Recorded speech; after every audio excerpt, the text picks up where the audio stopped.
Good Monday evening. I'm Jana Shortle. Welcome to Breaking the News Plus, a frequent guest on the show, Lou Raguse, and he's here tonight because the Hennepin County Attorney has done something for a second time to show the city and the county that she is trying to hold the Department of Homeland Security and ICE accountable for some of its actions back during Operation Metro Surge. Lou joins me now. Hello, Lou. Hello. Thanks for having me. Absolutely. So what did the county attorney do today? So today she charged the ICE agent who fired the shot during the non-fatal shooting in North Minneapolis back in January that ended with it ended up causing some unrest. Right. I think a lot of people remember that night. It really felt like the city was on the verge of riots. Right. It was very, very serious situation.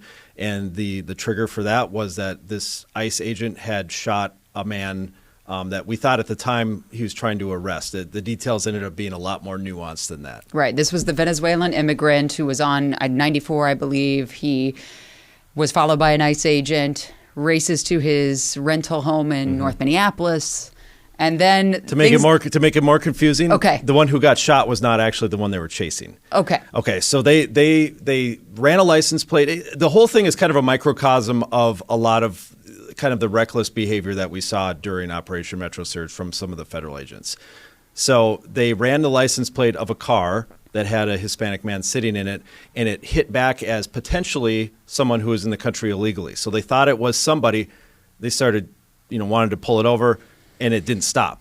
Well, it actually was a different person driving than who they even thought it was. So it was somebody named Alfredo Alhornia. And he didn't stop. He, was leading them on a long chase. He estimated like 15 minutes. So that's a long chase around the city of Minneapolis. Made it back to his home in Minneapolis, crashed kind of into a snowbank, and then ran towards the house. The ICE agent, and this is captured on video at this point from the moment of the crash, ICE agent chases after him. They kind of struggle. You see a guy come out of the door. Now that's the person who ends up getting shot, Julio Sosa Solis. Okay. And he kind of looks like he's trying to separate them. And him and his friend, Alfredo, run back into the house. And at that point, the video appears to show, and according to the criminal complaint, this is what it shows.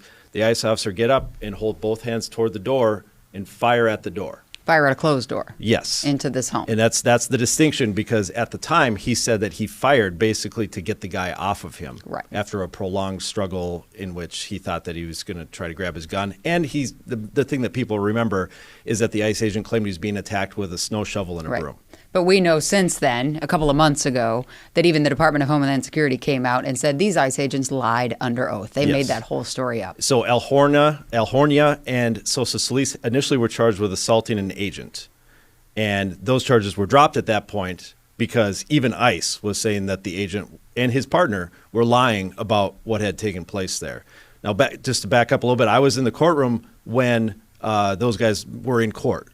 And in federal court, sometimes when there's a public defender, it ends up being like a really good, well-known defense attorney because they donate their time to do some public defending in federal court.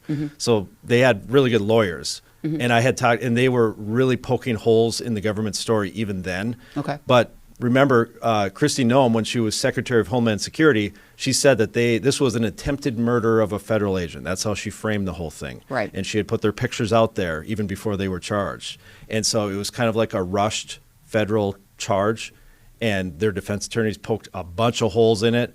And it wasn't long before that video, which was a city surveillance camera, made its way to Todd Lyons, who's the acting director of ICE, and they dropped those charges. He says that they could face termination and even federal charges for reporting a crime. For lying. Incorrectly reporting a crime. And now we have the Hennepin County attorney going one step further and charging the ICE agent that fired the gun. Yes. With how many charges today? So there are 4 charges of second-degree assault, and that's because there's Alhornia, there's Sosa Solis, and then there's their wives, I believe, who were with them when they ran into the house, and the shot endangered the lives of all 4 of them. So that's why it's charged the way it is, plus an extra charge of falsely reporting a crime.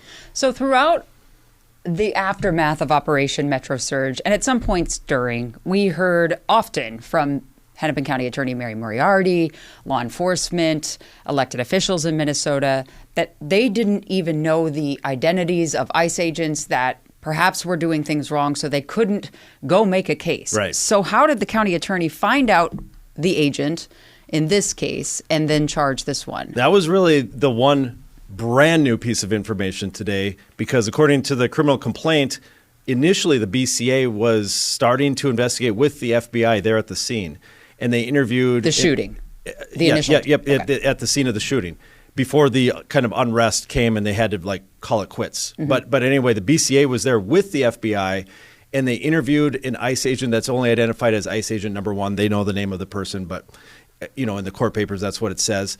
And that ICE agent kind of retraced the story that the shooting agent had told him, including, this is what his name is. So BCA, a Minnesota investigator, is there on hand for this interview. And I don't know if they have a recording of it or not. It doesn't specify that, but noted what the name was. Okay. So that's how they got the name of this person and the story that was given by this person. Okay. It comes secondhand through this other ICE officer who talked with him at the scene.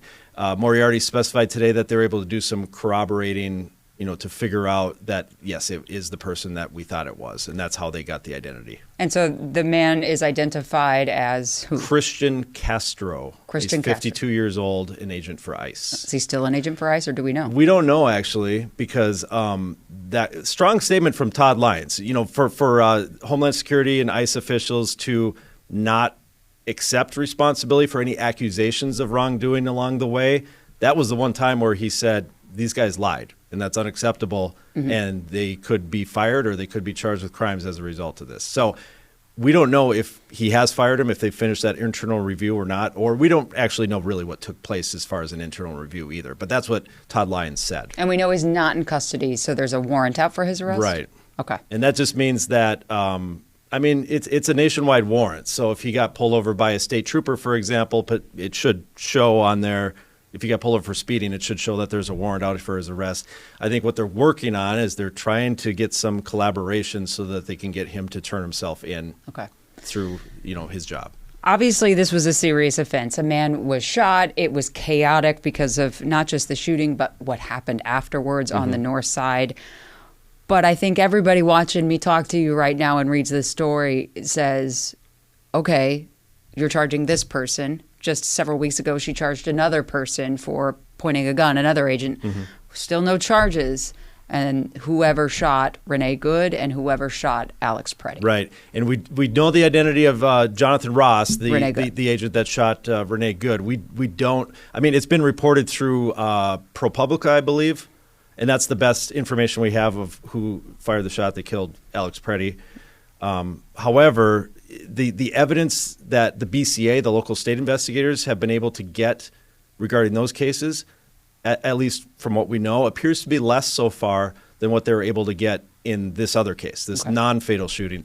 And like I said, the BCA was there for an interview with at least one ICE agent, if not more. They didn't even have that in those other cases because they were cut out of it so much sooner. And they've tried every which way to Sunday to get cooperation, to get that evidence turned over. Yeah, and they have that portal that the public's been turning stuff in. It's not over yet. And today Moriarty said there's no timeline. But yeah, it's obviously top of people's minds, and we don't know what's going to happen with those. And so in this case, these are all state charges? Yes. Okay. Now, it could get interesting, though, because Moriarty acknowledges that the first thing that this guy will do is make a motion to remove it to federal court. This is like a very unique process around here. Like, I don't know if it's ever happened before up here, but in like Tucson, Arizona, in border towns in Texas, if there's an incident where a federal agent gets charged, it would be kind of the normal way. So they because it's a federal agent, they would move it from state court into federal court. But then the state prosecutors, which would be Mary Moriarty's prosecutors, would go into federal court and try the case there. And it would be it's really confusing, state charges being tried in federal court. So they remain state charges, they don't become federal charges. Correct. And it's a federal judge who is presiding over it. Does that benefit I think they usually think it benefits the officer. Why? Well, multiple reasons, but they would pull in a jury from a wider pool, which is like a federal jury. It's not just people from Minneapolis, for example, or Hennepin County.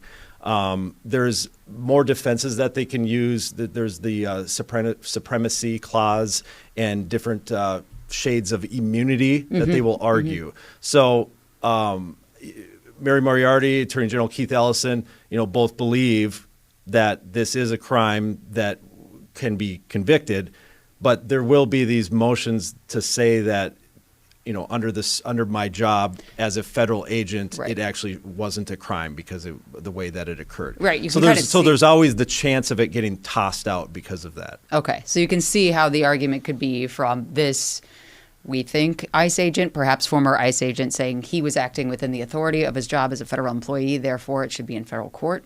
But Moriarty could argue. So it almost certainly will go into federal court. Okay.